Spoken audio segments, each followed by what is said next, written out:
So you might be trying to figure out how you can go through and stabilize your shaky iPhone videos. So maybe every time you're going to go through and you're using your iPhone to record videos, maybe it's very shaky, it doesn't look that great. There's a couple things you can actually do. If you have a newer iPhone, right? If you have an iPhone 17 or some of the newer ones, there's a new feature called action mode.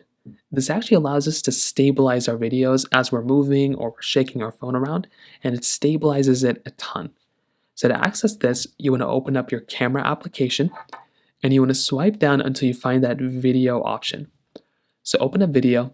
If you're on iOS 26, you kind of want to tap onto that video icon right there. And there's going to be this option called action. All we're going to have to do is tap onto that action mode.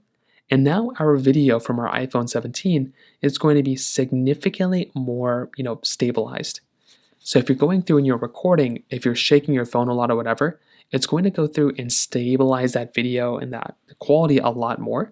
And that's going to be a really, really nice type of layout that you're going to have there. So that's something I'd recommend kind of doing. I think if you're going to go through and pick up a device, that is something that's really nice. So go through, click on your video option at the bottom, click on the action mode, and that will go through and stabilize your video. And that's pretty much all you're going to have to do there. So if you have any other thoughts or questions, please let me know in the comment section below. Hit the like button, that would mean so much, but definitely hit that subscribe button. More importantly than everything else, I love every single one of you guys. Hopefully I'll catch you guys in the next video. Peace out till then.